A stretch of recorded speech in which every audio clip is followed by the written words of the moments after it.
तपस्या से जब प्रसन्न हुए तो कर्दम मुनि से वरदान मांगने के लिए गए। कर्दम मुनि वरदान में भगवान विष्णु से सत्संग वाली पत्नी मांग ली। बड़ा आश्चर्य हुआ कि महाराज सत्संग वाली पत्नी मांग ली, मोक्ष मांग लिए होते, वैकुंठ मांग लिए होते, सत्संग वाली पत्नी क्यों मांग लिए? कर्दम मुनि ने कहा जो सुख सत्संग में है वो वैकुंठ में भी नहीं है, वही सत्संग तुमको मिला है। जो सुख और लाभ यहाँ है तुम्हारे सुंदर पत्नी पति परिवार में नहीं है। ये पत्नी पति परिवार जितना प्यार करेंगे उतना तुमको दुख ज्यादा देंगे। 10% प्यार करेंगे तो 90% दुख देंगे।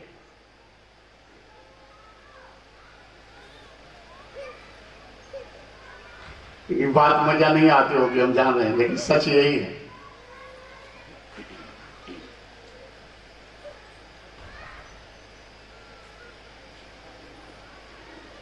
मजा क्या आएगा? बेटा बहू परिवार को सुखी रहो, खूब अच्छा हो जाए, सबको बहुत अच्छा लगेगा।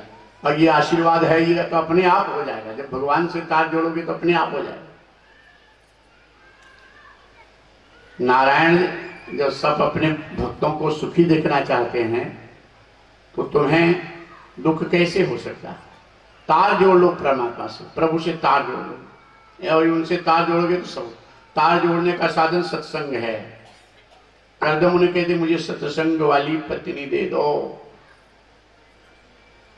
तुलसीदास जी कल सुने थे कि तात स्वर्ग अपवर्ग सुख धैर्य तुलायक अंग, तुलनता ही सकल मिली जो सुख लाओ सत्संग। सत्संग का अर्थ होता है जिन कथा प्रसंगों के द्वारा सत्य के ऊपर विश्वास हो, सत्य का पक्का बोध हो, उसको कहते हैं सत्संग। और सत्य का सही अर्थ होता है एकदम यहाँ पे जो प्रसंग चला है, सत्य का अर्थ होता है आत्मा, कि तुम आत्मा हो, शरीर नहीं। ये पक्का विश्वास और आत्मा से प्रेम हो, वो सत्संग। जिन कथाओं के द्वारा प्रसंगों के द्वारा। सत्य का अर्थ होता है जिसका परिवर्तन न हो, जिसका नाश न हो कभी। तो यहाँ पे राजा परीक्षित को श्री सुखदेव जी महाराज ये कथा में विश्वास जगाने के लिए कथा करें। तुम आत्मा हो, शरीर नहीं। मरेगा शरीर, तुम लोग भी मरते नहीं, शरीर मरता है। शरीर का बचपना, शरीर की जवानी, शरीर का बुढ़ापा आता है। आत्मा न तो जवान है, न बूढ़ा, न बच्चा। ये आत्मा सहज आनंद स्वरूप है। वही आत्मा तुम हो। उसी आत्मा से प्रेम करने का साधन सत्संग है। वो आत्मा कहाँ है? तुम्हारे अंदर ही है। तुम ही हो आत्मा, शरीर नहीं हो। लेकिन इस पर विश्वास करने के लिए तरह तरह की कथाएं और प्रसंग, महाभागवतों के दर्शन, ये सब के द्वारा धीरे धीरे तुम्हारे मन में विश्वास पड़ जाएगा कि मैं आत्मा हूँ, आत्मा हूँ, शरीर।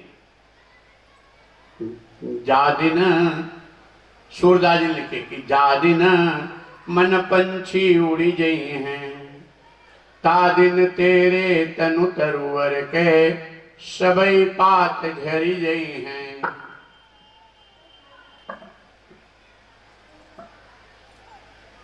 घर के लोग कई हैं बेगी निकासो, नहीं भूत भय धरी कई हैं। प्राण जब निकल जाएगा तो घर के लोग रोते रहेंगे, लेकिन देखते रहेंगे कि कफन आया कि नहीं, बांस आया, रस्सी आई कि नहीं। जान जाएंगे कि प्राण निकल गया। जा प्रियतम संग प्रीति घनेरी, ताहू देख दे रही हैं, जा दिन मन पंछी उड़ी गई हैं। पति पत्नी एक कमरे में बड़े प्यार से सोते हैं, दरवाजा खिड़की बंद करके निर्भयता से। लेकिन पत्नी के शरीर से आत्मा निकल गई है तो रात को बंद कमरे में पति अपने पत्नी के साथ सोने में डरेगा। यही सही रहेगी, आंखें यही रहेगी, हाथ पांव यही रहेगा। लेकिन आत्मा निकल गई है तो पति अपने पत्नी के साथ में सोने पे डरेगा। पति के शरीर से आत्मा निकल गई है तो पत्नी अपने पति के साथ रात को बंद कमरे में सोने से डरेगी। मां के शरीर से आत्मा निकल गई है तो मां बेटा अपने मां के साथ में सोने में डरेगा।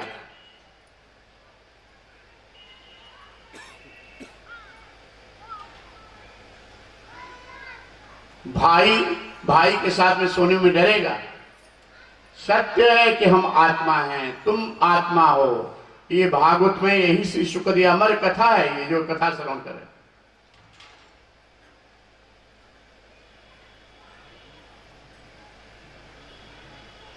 नारायण नारायण नारायण करते हुए नारद जी एक बार शंकर भगवान का दर्शन करने गए। शंकर भगवान समाधि में बैठे थे, मां पार्वती स्वागत की। नारद जी कहे भोलेनाथ कहीं समाधि में बैठे हैं। नारद जी कहे मां तू अकेले कभी मिली नहीं, एक मेरे मन में संशय है, उत्तर चाहिए। ये शंकर भगवान अपने गले में मुंड की माला क्यों पहनते हैं?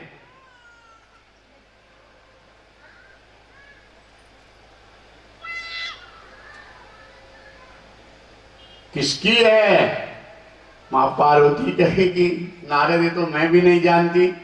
नारद कहे ऐसी भोली पत्नी नहीं होना चाहिए, पति मुंड की माला पहने पत्नी को पता न चले।